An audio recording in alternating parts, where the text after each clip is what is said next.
इकबाल मंच के उस्मान हादी की हत्या के बाद बांग्लादेश में हालात तनावपूर्ण बने हुए हैं। पड़ोसी मुल्क से जगह जगह हिंसा की खबरें सामने आई। वहीं इस बीच भारत और बांग्लादेश के रिश्ते भी खराब दौर से गुजर रहे हैं। हाल ही में बांग्लादेश ने भारत में वीजा सेवाएं निलंबित करने का फैसला किया, लेकिन बता दें कि भारत पहले ही ये कदम उठा चुका है। भारत और बांग्लादेश के बिगड़े संबंधों के बीच अब इस मामले में रूस की एंट्री हो गई है। ढाका में रूसी राजदूत ने दोनों देशों से तनाव कम करने की अपील की है। इस दौरान बांग्लादेश को 1971 की भी याद दिलाई गई। बांग्लादेश में बीते दिनों भारत विरोधी और शेख हसीना सरकार विरोधी नेता उस्मान हादी को गोली मार दी गई थी। सिंगापुर के एक अस्पताल में हादी ने इलाज के दौरान दम तोड़ दिया था, जिसके बाद बांग्लादेश में हिंसा भड़क गई। इसके बाद भारत और बांग्लादेश के रिश्तों में और तनाव आ गया।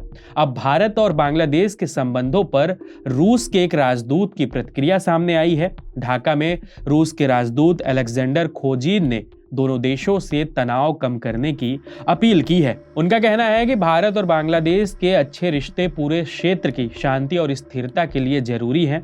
भारत और बांग्लादेश के बीच तनाव कम होना चाहिए। इस दौरान अलेक्जेंडर ने बांग्लादेश को 1971 की भी याद दिलाते नजर आए। राजदूत ने कहा, 1971 में बांग्लादेश की आजादी में भारत की बड़ी भूमिका रही और तब रूस ने भी समर्थन दिया था। भारत, बांग्लादेश और रूस कंधे से कंधा मिलाकर साथ काम करते आ रहे हैं। मौजूदा हालात में तनाव और बढ़ना सही नहीं होगा। इस दौरान रूस के राजदूत ने यह भी साफ कर दिया कि दोनों देशों के आपसी मामले में दखल नहीं दे रहे हैं, लेकिन वो ऐसा मानते हैं कि दोनों देशों को समझदारी से काम लेना चाहिए और मौजूदा तनाव और न बढ़े। आपको बता दें कि भारत और बांग्लादेश के रिश्ते बेहद अहम हैं। बीबीसी की एक रिपोर्ट के मुताबिक भारत के लिए बांग्लादेश के साथ तेजी से बिगड़ते संबंध तीन तरफा चुनौती पेश कर रहे हैं। 4000 किलोमीटर लंबी सीमा पर असुरक्षा, घुसपैठ का खतरा बढ़ेगा। भारत विरोधी ताकतों द्वारा सीमा पार ठिकाने स्थापित किए जाने का भी खतरा बढ़ेगा। वहीं भारत और बांग्लादेश के बीच तनाव का पाकिस्तान और चीन फायदा उठा रहे हैं। बांग्लादेश में पाकिस्तान की सक्रियता भी बढ़ रही है। इस वर्ष जून में चीन के कुनमिंग में बांग्लादेश और पाकिस्तान के विदेश सचिवों के साथ चीन के उप विदेश मंत्री सुन की त्रिपक्षीय बैठक ने नई दिल्ली को और चिंता में ढकेल दिया था। इसके बाद 2024 के अंत में पाकिस्तानी नौसेना के एक जहाज का बांग्लादेश के चटगांव बंदरगाह पर अभूतपूर्व दौरा भी हुआ था।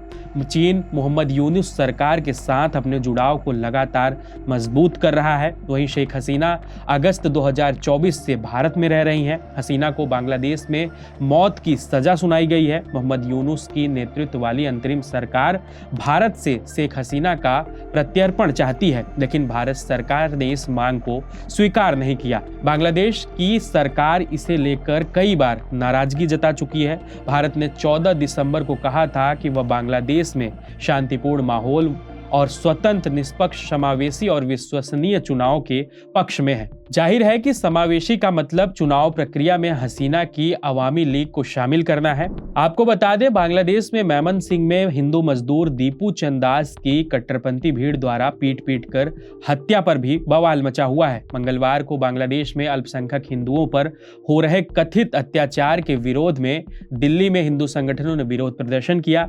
इसको देखते ही वहां भारी संख्या में पुलिस बल तैनात किया गया है। साथ ही पुलिस द्वारा भारी बैरिकेडिंग भी की गई है। बहरहाल इस पूरी खबर में इतना ही। इस पूरे खबर पर आप क्या सोचते हैं, हमें कमेंट बॉक्स में जरूर बताएं। इस वीडियो को हमारे साथी सुशील रिकॉर्ड कर रहे हैं। मैं सौरभ हूं और आप ऐसे ही देश दुनिया की और बड़ी खबरों के लिए देखते रहिए JHS न्यूज़।